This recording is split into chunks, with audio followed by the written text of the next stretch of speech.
السلام علیکم ورحمۃ اللہ وبرکاتہ۔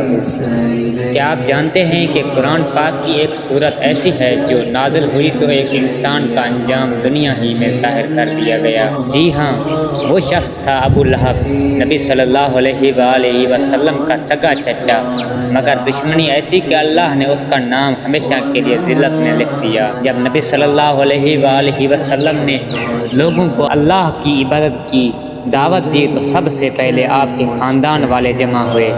آپ صلی اللہ علیہ وآلہ وسلم نے فرمایا، اے میری قوم، اگر میں تمہیں خبردار کروں کہ پہاڑ کے پیچھے دشمن حملہ کرنے والا ہے تو کیا تم میری بات مانو گے؟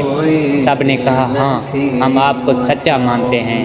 پھر آپ صلی اللہ علیہ وآلہ وسلم نے فرمایا، تو میں تمہیں خبردار کرتا ہوں کہ اللہ کا عذاب قریب ہے، ایمان لے آؤ۔ یہ سن کر ابو لہب آگ بگولا ہو گیا اور بولا، تبا ان لاکا یا محمد، کیا تم نے ہمیں اسی لیے بلایا تھا؟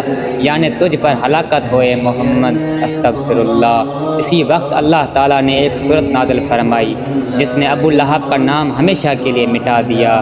اللہ نے فرمایا، تبت یدا ابی لہب وتب، ابو لہب کے ہاتھ ٹوٹ گئے اور وہ خود ہلاک ہو گیا۔ یہ الفاظ صرف دنیا کے لیے نہیں، حالانکہ ایک اعلان ذلت تھے۔ ابو لہب کی دشمنی اتنی شدید تھی کہ وہ نبی صلی اللہ علیہ وآلہ وسلم کے پیچھے پیچھے جا کر لوگوں کو کہتا، اس کی بات نہ سنو، یہ جادوگر ہے۔ ابو لہب کی بیوی ام جمیل بھی دشمنی میں پیچھے نہ رہی، وہ نبی صلی اللہ علیہ وآلہ وسلم کے راستے میں کانٹے بچھاتی اور آپ صلی اللہ علیہ وآلہ وسلم کا مذاق اڑاتی تھی۔ قرآن نے اس کا ذکر یوں کیا، وَامْرَأَتُهُ حَمَّالَةَ الْحَطَبِ، اور اس کی عورت جو لکڑیاں ڈھونڈنے والی ہے، یعنی وہ جہنم کا ایندھن بنے گی۔ اللہ کا وعدہ جلد پورا ہوا۔ ابو لہب کو ایک خوفناک بیماری لاحق ہوئی، پورے جسم پر پیپ دار زخم ہو گئے، لوگ اس سے نفرت کرنے لگے، یہاں تک کہ مرنے کے بعد بھی کوئی اس کی لاش کے قریب نہ گیا۔ مزدوروں نے لاش کو کوڑے میں پھینک کر پتھروں سے ڈھانپ دیا۔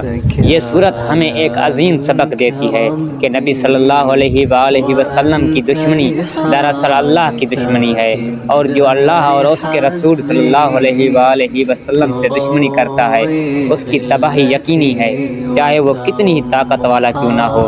تو اے ایمان والو، ہمیشہ نبی صلی اللہ علیہ وآلہ وسلم کی سنت پر عمل کرو، ان سے محبت کرو اور ان کے دشمنوں کے انجام سے عبرت حاصل کرو۔